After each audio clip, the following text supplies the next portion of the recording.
এই মেয়ে, কি সমস্যা তোমার? তুমি এই ছেলেটাকে এভাবে পেটাচ্ছ কেন? সেই কৈফিয়ত কি আমি তোকে দিব নাকি? তুই কে আমার কাছে কৈফিয়ত চাইতে এসেছিস? তুমি আমার দিকে তাকিয়ে কথা বলো, আর তারপর জিজ্ঞাসা করো আমি কে। এই কথাটা শুনে প্রিয়াঙ্কা নিজের হাতের লাঠিটা ফেলে দিয়ে সামনের দিকে তাকালো।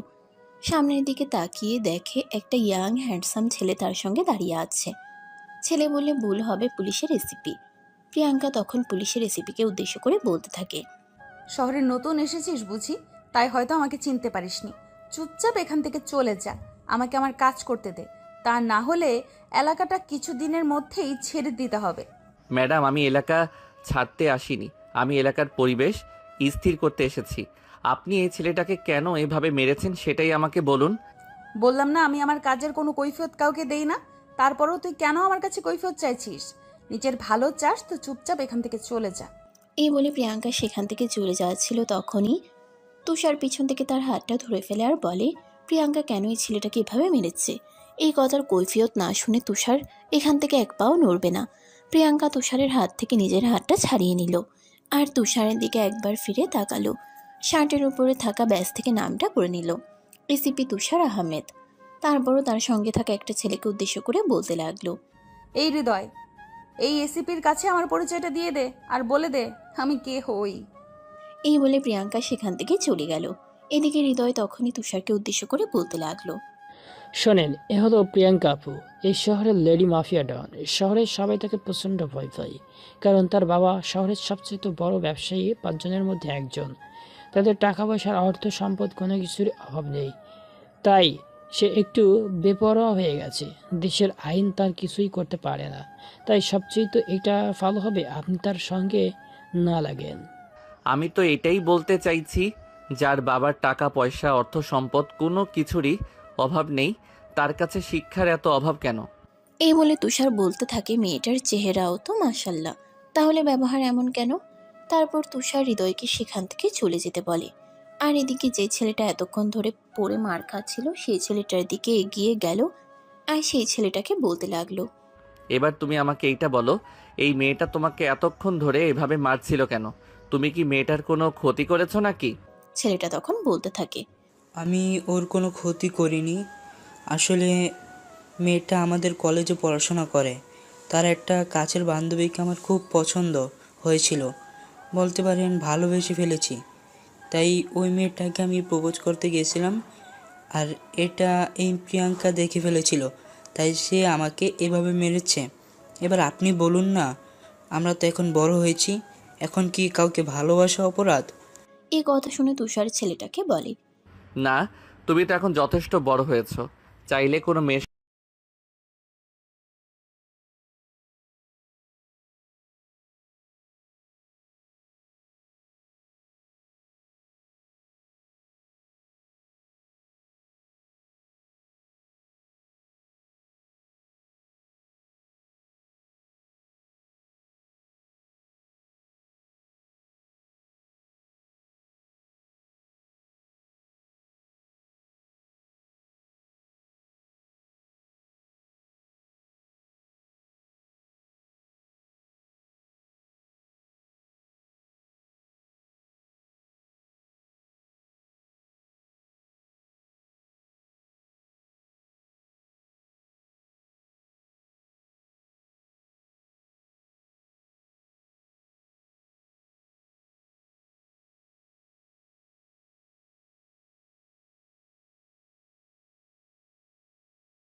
ও আচ্ছা, তাই বুঝি।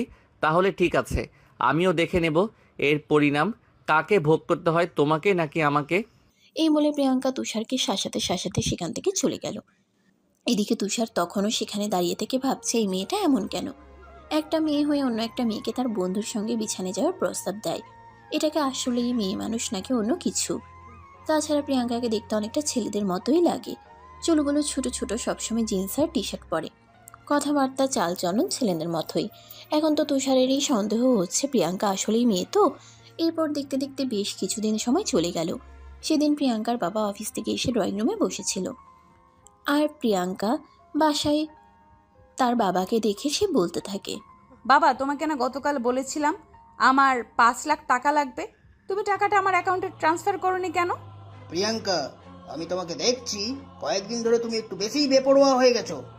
এই তো কদিন আগে তোমাকে 60 লক্ষ টাকা দেওয়া হলো, এখনো 1 মাস সময় পার হয়নি, তুমি পুরো টাকাটা খরচ করে ফেলেছো।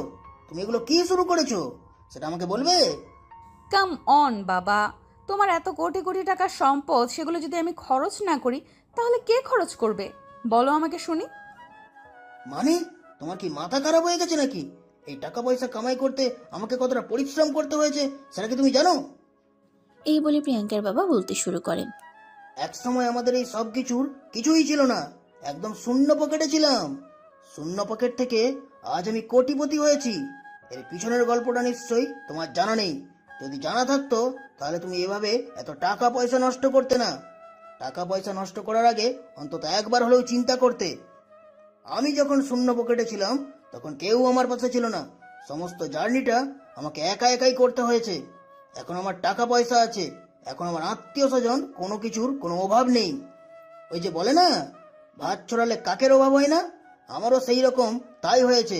কিন্তু যখন আমার পাতিলে ভাত ছিল না তখন কিন্তু একটা কাকও আমার কাছে আসতো না। বাবার এমন আহাজারি শুনে প্রিয়াঙ্কা তার বাবাকে বলতে থাকে, দেখো বাবা, এসব আহাজারি করা আমার একদমই পছন্দ নয়। আমি এগুলো একদমই সহ্য করতে পারি না। তাই তোমাকে বলছি, এসব বন্ধ করো। সে না হয় করলাম, কিন্তু তাই বলে তুমি মাত্র 15 দিনে 60 লক্ষ টাকা খরচ করে ফেলবে? বাবা, আমার বন্ধুর জন্মদিন ছিল, সেখানে পার্টি দিয়েছি, আর বন্ধুদের নিয়ে একটু ঘুরোঘুরি করেছি। এতেই তুমি যে কয়টা টাকা দিয়েছো সেই কয়টা টাকা শেষ হয়ে গেছে। তা আমি কি করব?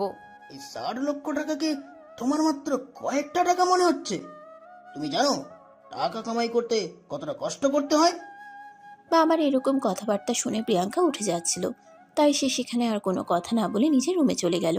এদিকে ঠিক ওই মুহূর্তে প্রিয়াঙ্কার মা এসে সেখানে উপস্থিত হয়। বাবা মেয়ের এরকম তর্ক বিতর্কে প্রিয়াঙ্কার মা বলে, কি ব্যাপার? তুমি আমার মেয়েকে এভাবে রাগিয়ে দিলে কেন? মেয়েটা কি এমন চেয়েছে যেটা তুমি দিতে পারোনি? তখন প্রিয়াঙ্কার বাবা বলতে থাকে, প্রিয়াঙ্কা একটা মেয়ে মানুষ, তাকে এভাবে বেপরোয়াভাবে চলতে দেওয়াটা আমাদের জন্য একদমই কিন্তু উচিত হচ্ছে না। তাকে আমি মাসের 1 তারিখে 60 লক্ষ টাকা দিয়েছি তার হাত খরচের জন্য। আজ মাসের সবেমাত্র 15 তারিখ, ইতিমধ্যেই সে সমস্ত টাকা খরচ করে ফেলেছে। তোমার মেয়েগুলো কি শুরু করেছে আমি সেটাই তো বুঝতে পারছি না। প্লিজ তুমি তোমার মেয়েকে বোঝাও। তখনই প্রিয়াঙ্কার মা বলতে থাকে, আমার মেয়ে 15 দিনে 60 লাখ টাকা খরচ করেছে, এতে কি এমন হয়ে গেছে? আমাদের যা কিছু আছে সব কিছু একমাত্র মালিক প্রিয়াঙ্কা। সে যদি নিজেই সম্পত্তি নিজে খরচ করে তাহলে এখানে বাধা দেওয়ার কি আছে? তাছাড়া সব কিছু তো ওর জন্যই করা হয়েছে, তাহলে ও খরচ করবে না তো কে খরচ করবে?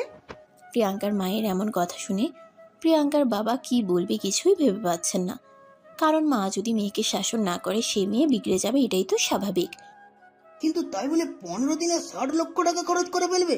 আরে এটাও কি স্বাভাবিক? এই কথা শুনে প্রিয়াঙ্কার মা প্রিয়াঙ্কা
কোনো প্রয়োজন নেই। আমার সঙ্গে যারা থাকে তারা কখনো প্রেম ভালোবাসা সাপোর্ট করে না। তোকে আমি সেদিনই বলেছিলাম তোকে যেন আমি আর কোনো দিন তিশার আশেপাশে দেখতে না পাই, কিন্তু তুই তো আমার কথাই শুনলি না। আজ আবার কিছু সঙ্গে কথা বলতে এসেছিস। আজ তোকে কে বাঁচাবে আমার হাত থেকে? কথাটা শোনা মাত্রই পাশ থেকে তুষার বলতে থাকে, মিস প্রিয়াঙ্কা, আপনার মতো মেয়ে যেখানে আছে সেখানে তো আমার মতো পুলিশ অফিসারকে পৌঁছাতেই হবে, তা না হলে তো আর কোনো উপায় নেই। কথাটা শুনে প্রিয়াঙ্কা সামনের দিকে তাকায় আর তখনই তুষারকে দেখে বলতে থাকে, এই মিস্টার, কি সমস্যা আপনার? আপনি কেন এখানে এসেছেন? এসেছেন ভালো করেছেন, এখান থেকে চলে যান। এটা আমাদের ব্যক্তিগত ব্যাপার, এখানে নাক গলাতে আসবেন না। যেখানে ক্রাইম হবে সেখানে তো আমাকে যেতেই হবে, সেখানে না গিয়ে তো উপায় নেই, কারণ বাংলাদেশ সরকার আমাকে রেখেছে ক্রাইম দমনের জন্য। আমার সামনে যদি ক্রাইম হয় তাহলে তো আমাকে সেটা দমন করার জন্য যথেষ্ট ব্যবস্থা নিতেই হবে। তুষারের মুখ থেকে এই কথা শুনে প্রিয়াঙ্কা বলতে থাকে, এখানে কোনো ক্রাইম হচ্ছে না, এখানে পুলিশের কোনো প্রয়োজন নেই। পুলিশ যেতে পারে এখান থেকে, যেন অযথাই কোনো ঝামেলা না করে। এই কথা শুনে তুষার প্রিয়াঙ্কাকে বলে, এখানে যদি কোনো ক্রাইম নাই হয়ে থাকে তাহলে কেন অযথাই একটা অসহায় প্রেমিকের মাথায় বন্দুক ধরে রাখা হয়েছে? এই ছেলেটা তো কোনো অপরাধ করেনি, সে শুধুমাত্র একটা মেয়েকে ভালোবেসেছে, আর ভালোবাসা কখনোই অপরাধ হতে পারে না। তুষারের এইসব কথাবার্তা শুনে প্রিয়াঙ্কা ক্রমশ রেগে যাচ্ছিল আর বলছিল, এই যে এসিপি, আপনাকে কতবার বলেছি আপনি এখান থেকে চুপচাপ চলে যান, কিন্তু আপনি তো আমার কোনো কথাই শুনছেন না। উল্টে এসেছেন আমার সঙ্গে ঝামেলা করতে। আপনি এখান থেকে যাবেন নাকি যাবেন না? প্রিয়াঙ্কার এই কথা শুনে তুষার বলতে থাকে, আমি তো এখানে থেকে যাওয়ার জন্য, যদি আমি তো থানায় যাচ্ছিলাম আর তখন এই বিষয়টা আমার চোখে পড়েছে, তাই তো আমি এখানে দাঁড়িয়ে গেছি। আপনি এই ছেলেটাকে ছেড়ে দিন, তাহলেই আমি চলে যাচ্ছি। এই কথা শুনে প্রিয়াঙ্কা বলে, কোনোদিন বিরক্ত করবে না ততক্ষণ পর্যন্ত প্রিয়াঙ্কা ছেলেটাকে এখানে আটকে রাখবে, এবং যদি ছেলেটা এটাই বটে যে সে প্রিয়াঙ্কার বান্ধবীকে কখনোই ভুলে যাবে না, তাহলে প্রিয়াঙ্কা তার জন্য অন্য কোনো ব্যবস্থা করবে। এই কথা শুনে তুষার জানতে চায় প্রিয়াঙ্কাকে অন্য ব্যবস্থা করবে। তখনই প্রিয়াঙ্কা বলতে থাকে, কোনো বিপদ যখন নিজের থেকে পথ থেকে সরে না দাঁড়ায়, তখন প্রিয়াঙ্কা খুব ভালো করেই জানে এই বিপদটা কিভাবে এই পথ থেকে সরিয়ে দিতে হয়। তাই প্রিয়াঙ্কা সেটাই করবে। কি করবেন আপনি? ওর মাথায় বন্দুক ঠেকিয়ে রেখেছেন, ওকে গুলি করবেন, করুন, আমার সামনেই, যাতে আপনার বিরুদ্ধে আমি নিজেই সাক্ষ্য দিতে পারি। তুষারের এরকম কথাবার্তায় প্রিয়াঙ্কা ক্রমশ এগিয়ে যাচ্ছিল। রাগে কটমট করতে করতে সে তার বন্ধু হৃদয়কে বলে, হৃদয়, এই পুলিশের এসিপিকে বল এখনই এখান থেকে চলে যেতে, আমার সঙ্গে যেন কোনো ঝামেলায় না আসে। এটা আমার বিষয়, আমি হ্যান্ডেল করব। এই পুলিশের এসিপিকে এখানে কোনো প্রয়োজন নেই। হৃদয় তখন তুষারকে কোনো কিছু বলতে যাবে তার আগে তুষার নিজেই হৃদয়কে উদ্দেশ্য করে বলে, তুমি যেখানে দাঁড়িয়ে আছো সেখানে দাঁড়িয়ে থাকো, আমার সঙ্গে তোমার কথা বলার কোনো প্রয়োজন নেই। আমি শুধু ওই মেয়েটার সঙ্গে কথা বলতে চাই, মেয়েটাকে আমার সামনে নিয়ে আসো। তুষারের এই কথাই চুপচাপ হয়ে সবাই তখন সেখানে দাঁড়িয়ে থাকে, কেউ কোনো কথাই বলে না। তখনই তুষার ধমক দিয়ে বলে ওঠে, কি হলো? আমি কি বলেছি তোমরা শুনতে পাওনি নাকি? হৃদয় যখন আস্তে আস্তে সেখান থেকে সরে গেল তখন তুষার সুজয়কেই বলে তিশাকে সেখানে নিয়ে আসতে। সুজয় তখন সেখান থেকে সোজা ভার্সিটির ভিতরে চলে গেল, তারপর তিশার হাত ধরে সেখানে নিয়ে আসলো। তিশাকে সেখানে নিয়ে আসতেই তুষার তখন তিশাকে উদ্দেশ্য করে বলে, দেখো তিশা, এখানে যেটা হয়েছে সেটা শুধুমাত্র তোমার কারণেই হয়েছে। এখন আমি তোমাকে বেশি কিছু বলতে চাই না, শুধু এটুকু কথাই জিজ্ঞাসা করতে চাই, তুমি কি সুজয়কে ভালোবাসো? তুমি কি তার সঙ্গে সম্পর্ক করতে চাও, হ্যাঁ কি না? জাস্ট এইটুকুই। হ্যাঁ, না মানে আসলে তুমি যদি তাকে পছন্দ করো তাহলে ও আমাকে বলতে পারো, আর অপছন্দ করলেও আমাকে বলতে পারো। তুমি যেটা চাইবে এখানে সেটাই হবে, তোমার কথার বিরুদ্ধে কেউ যাবে না। আর ভয় পাওয়ার কোনো কারণ নেই, আমি এখানে আছি।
বন্দুক দিয়ে গুলি করতে চেয়েছিল।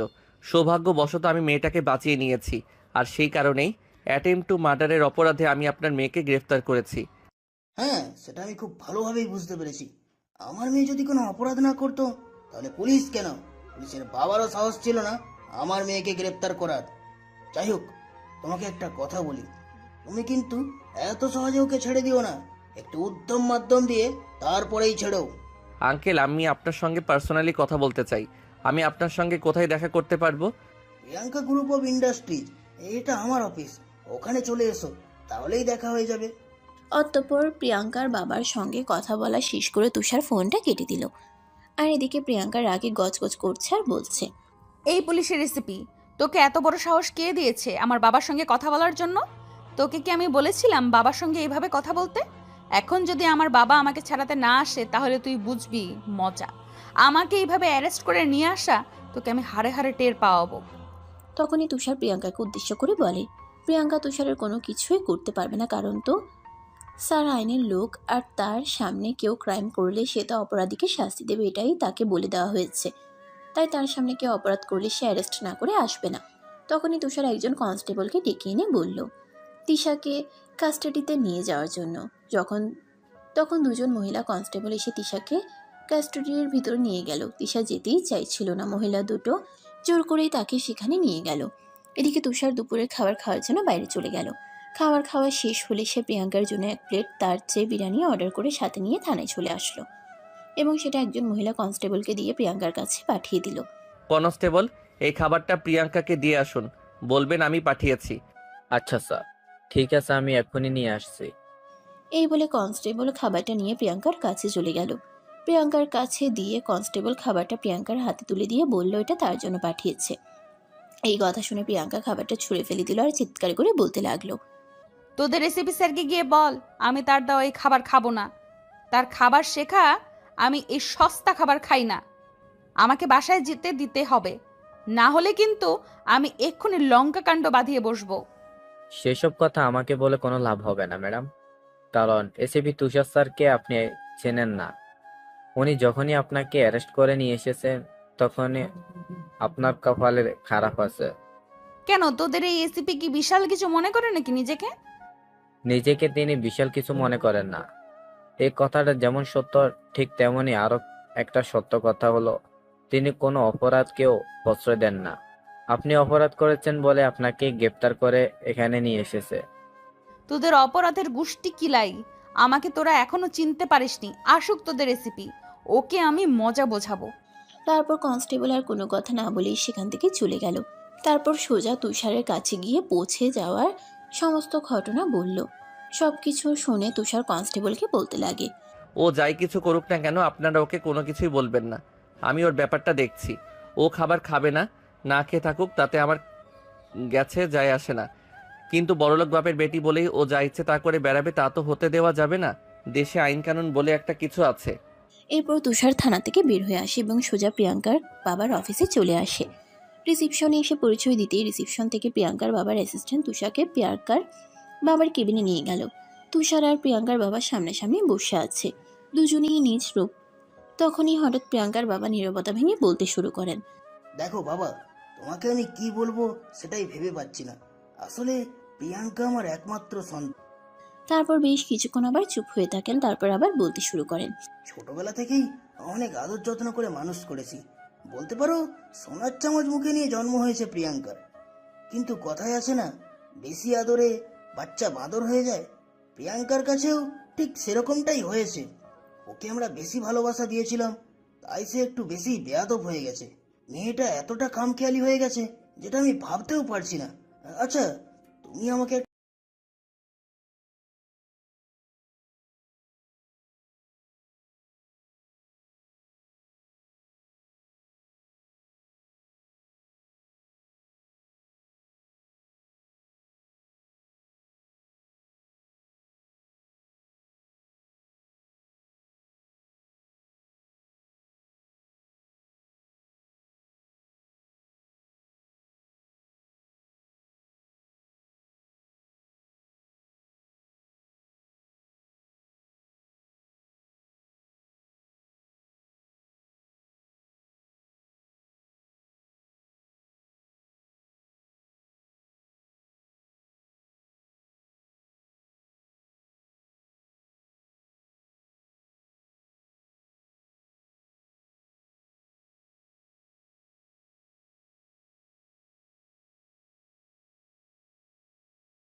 কাছে?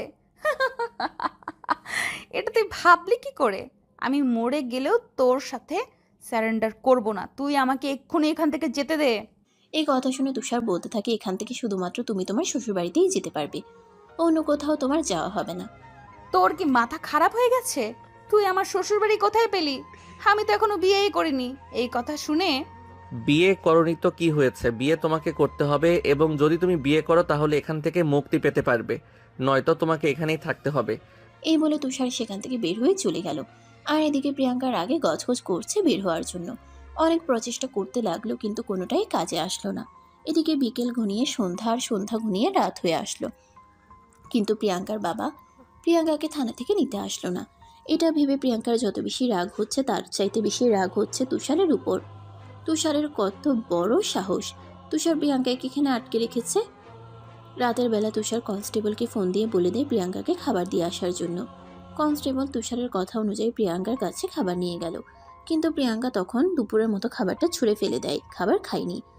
আর যেই কনস্টেবল তার কাছে খাবার নিয়ে গেছিল সেই কনস্টেবলের গায়ে হাত তুলে আর বলে, এসিপিকে গিয়ে বল আমাকে এখান থেকে বের করতে। তার না হলে যে আমার কাছে আসবে তাকেই আমি এভাবে মেরে তক্তা বানিয়ে দিব। কনস্টেবল মার খেয়ে একদম দফা রফা হয়ে গেছে। সে কোনো রকমে নিজের জান নিয়ে সেখান থেকে ছুটে পালালো। এদিকে রাতের বেলায় প্রিয়াঙ্কা আর ঘুমাতে পারল না। সারা রাত দাঁড়িয়ে দাঁড়িয়ে কাটিয়ে দিল, কারণ এভাবে শক্ত বিছানায় ঘুমানোর অভ্যাস তার নেই। এদিকে শুধুমাত্র একটা কম্বল দেওয়া হয়েছে তাকে, কোনো বালিশ টালিশ কিছু না। প্রিয়াঙ্কা তো পারলে এখানে কাউকে হাতের কাছে ফেলে খুন করে ফেলতো। সারা রাত না ঘুমিয়ে কাটিয়ে দিল। সকালবেলা তুষার যখনই থানায় আসলো, সবার প্রথমে এসে প্রিয়াঙ্কার সঙ্গে দেখা করতে গেল। প্রিয়াঙ্কার সামনে দাঁড়াতেই প্রিয়াঙ্কা চেঁচিয়ে বলে উঠল, এই এসিপির বাচ্চা, তুই আমাকে এখানে আটকে রেখেছিস কেন? আমি সারা রাত ঘুমাতে পারিনি। তুই এখন আমাকে এখান থেকে বের করবি কিনা সেটাই বল। বের তো তোমাকে করতেই চাই, কিন্তু তুমি তো নিজেই বের হতে চাইছো না। তাছাড়া তুমি যে অপরাধ করেছো তার জন্য তো তোমাকে ক্ষমা করে দেওয়াও চলে না। দেখ, আমি তোর কোনো কথাই শুনতে চাই না। তুই এক্ষুনি আমাকে এখান থেকে বের কর। তুমি এখান থেকে চাইলে বের হতে পারবে না মাই ডিয়ার।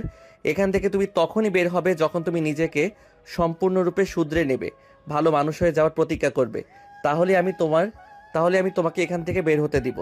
আর অতীতে যাদের যাদের সঙ্গে অন্যায় করেছে তাদের সবার কাছে তোমাকে ক্ষমা চাইতে হবে, এবং আমাকে এটাও বলতে হবে তুমি আর কখনোই এই সব কিছু করবে না। এই কথা শুনে প্রিয়াঙ্কা চিৎকার দিয়ে বলে ওঠে, তুই কি আমাকে তোর হাতের পুতুল পেয়েছিস নাকি? তুই যেটা বলবি আমি সেটাই করব। আমি তোর কথা মতোই চলবো, এটা তুই ভাবলি কি করে? আমি মরে গেলেও তোর ইশারা মতো চলবো না। তাহলে তুমি এটার ভিতরেই থাকো। যতদিন পর্যন্ত তুমি নিজেকে শোধরাতে না পারবে ততদিন পর্যন্ত তুমি এখান থেকে বের হতে পারবে না। এই বলে তো সেখান থেকে চলে গেল। এদিকে প্রিয়াঙ্কা পিছন থেকে তুষারকে অনেকবার ডাক দেয়, কিন্তু তুষার প্রিয়াঙ্কার ডাক শুনেও না শোনার ভান করে সেখান থেকে চলে যায়। অপরদিকে প্রিয়াঙ্কার বাবা সেদিন অফিসের কাজ শেষ করে দুপুর 2টার দিকে তারপর তুষারকে ফোন দেয়। আসসালামু আলাইকুম আঙ্কেল, কেমন আছেন? ওয়ালাইকুম আসসালাম। এই তো আল্লাহর রহমতে ভালোই আছি।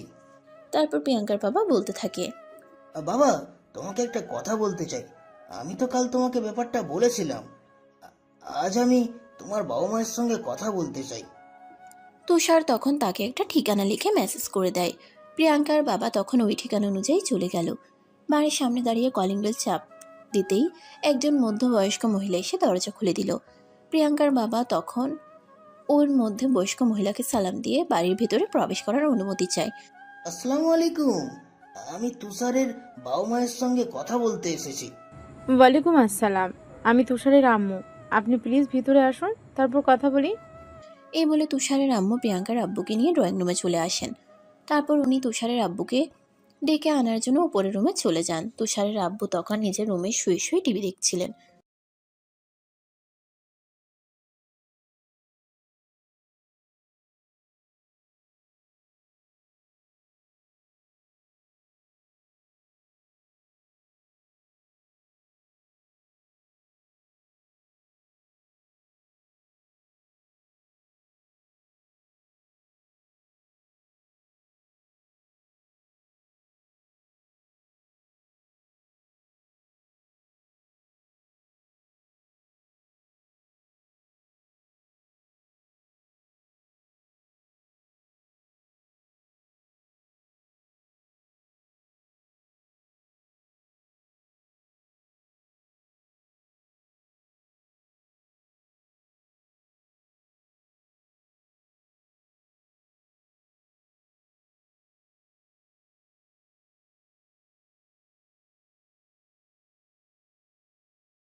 তুমি এত উত্তেজিত কেন হচ্ছ?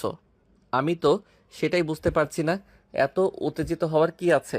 তোমাকে তো বললাম এখান থেকে সোজা তুমি তোমার শ্বশুর বাড়িতে যেতে পারবে। যদি শ্বশুর বাড়িতে যেতে চাও তাহলে তোমাকে এখান থেকে ছেড়ে দেব, তা না হলে তুমি এখান থেকে কোথাও যেতে পারবে না। তুই কি মগের মূল্য পেয়েছিস নাকি? তখন তুষার বলতে থাকে। মগের মূল্য পেয়েছি কিনা সেটা বলতে পারছি না, তবে তোমাকে শায়েস্তা করার মতো একটা উপায় পেয়েছি। তাই তোমাকে শায়েস্তা না করে ছাড়বো না। তোমার কেসটা এখনো ফাইল করা হয়নি। যদি তোমার কেসটা ফাইল করি, তুমি একজন অন ডিউটিরত পুলিশ অফিসারের সামনে একজনকে অ্যাটেম্প টু মার্ডার করতে চেয়েছিলে, তাহলে তোমার কি হতে পারে সেটা বুঝতে পারছো? সেটার বিনিময়ে আমি তোমার সঙ্গে সমঝোতা করতে চাইছি। এখন তুমি কি করবে সেটা একান্তই তোমার ব্যক্তিগত ব্যাপার। প্রিয়াঙ্কা তখন নিজেকে কিছুটা নরম করে আর বলে। এসিপি প্লিজ আমাকে এখান থেকে যেতে দিন। আমি এখানে আর থাকতে পারছি না, আমার দম বন্ধ হয়ে আসছে।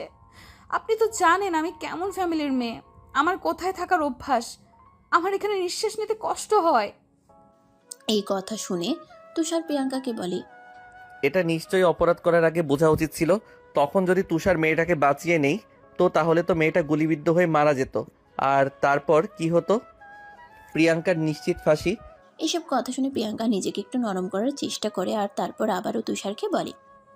আচ্ছা ঠিক আছে, আমি ওর কাছে সরি বলে নেব, কিন্তু আমাকে এখান থেকে যেতে দিন। শুধু সরি বললে হবে না, তোমার নিজেকে সংশোধন করতে হবে। তোমাকে এখানে আরও বেশ কিছুদিন থাকতে হবে যাতে তুমি নিজের ভুলটা বুঝতে পারো আর নিজেকে সংশোধন করো।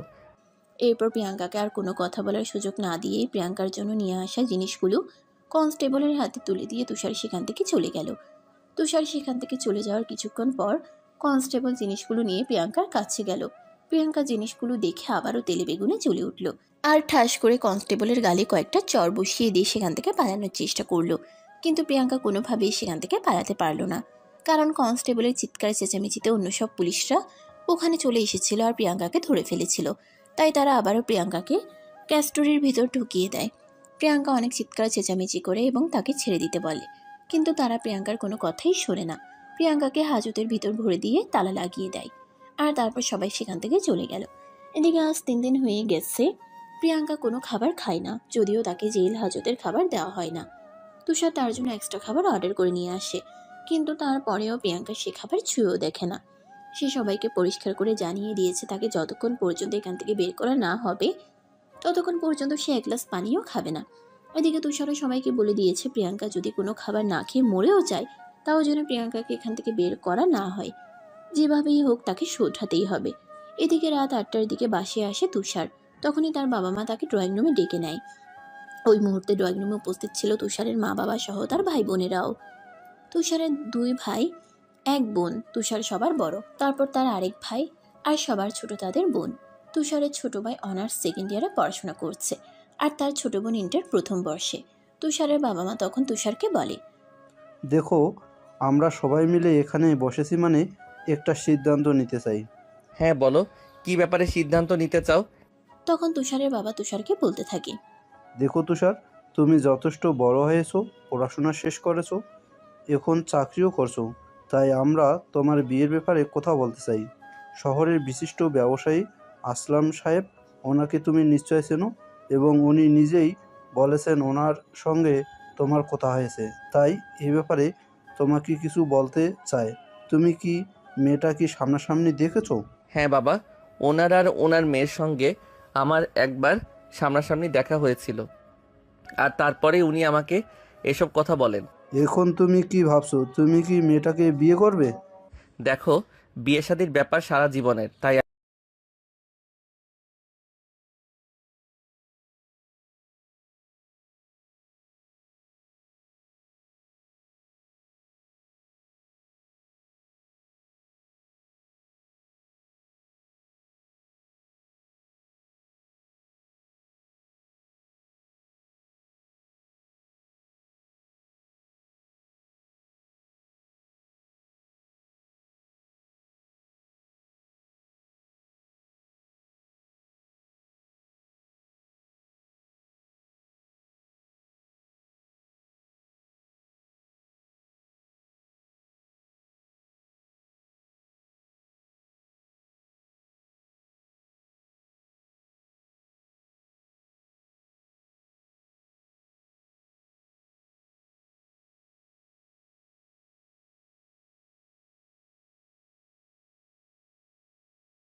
প্রিয়াঙ্কাও তখন তার বাবা বুঝতে পারল না, তার বাবার কথাই রাজি হয়ে গেল। আর তারপর তুষার আর প্রিয়াঙ্কার বাবা দুজনে মিলে পরিকল্পনা করতে থাকেন কিভাবে কি করা যায় সবকিছু গোপন রেখে। তারা দুজনে মিলে পরিকল্পনা করে বিয়ের আগে কোনো মুহূর্তেই প্রিয়াঙ্কাকে ছেলের সঙ্গে দেখা করাতে দেওয়া যাবে না। বাসর ঘর পর্যন্ত সবকিছুই গোপন রাখতে হবে, তারপর প্রকাশ হলে যা হওয়ার তাই হবে। এই করে তারা সবকিছুর বন্দোবস্ত করে। এদিকে দেখতে দেখতে বিয়ের দিন ঘনিয়ে আসে। এদিকে প্রিয়াঙ্কার বাবা যেহেতু বলেছিল বিয়েটা আসল নয়, তাই প্রিয়াঙ্কা আর ছেলের সঙ্গে দেখা করা বা কথা বলার প্রয়োজনও মনে করেনি। প্রিয়াঙ্কা মনে মনে ভাবছে, এখান থেকে থাইল্যান্ড যেতে পারলেই বাঁচি, তাহলে আর পুলিশের রেসিপি আমাকে পাবে কোথায়? আজ তাদের দুজনের বিয়ের আয়োজন করা হয়েছে। আজ দুজনেই অনেক খুশি। এদিকে তুষার হলো প্রিয়াঙ্কাকে বউ হিসেবে পেতে চলেছে, অন্যদিকে প্রিয়াঙ্কা ভাবছে সে এই এসপির হাত থেকে মুক্তি পেতে চলেছে।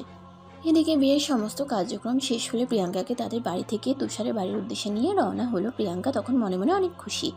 এই তো তার বন্ধুর দিন শেষ, এখন থেকে সে থাইল্যান্ডে গিয়ে ওপেন চলাফেরা আর যা ইচ্ছে তাই করতে পারবে। কিন্তু সেই চিন্তা আর বেশিক্ষণ রইল না। প্রিয়াঙ্কাকে তুষারের বাড়িতে নিয়ে আসা হয় তখন রাত আনুমানিক 8টার মতো মাঝে। তুষার তখনও প্রিয়াঙ্কার সামনে আসেনি। তুষারের বোন এবং তার কাজিনরা প্রিয়াঙ্কার সঙ্গে গল্প করছিল আর তাদের ছিল।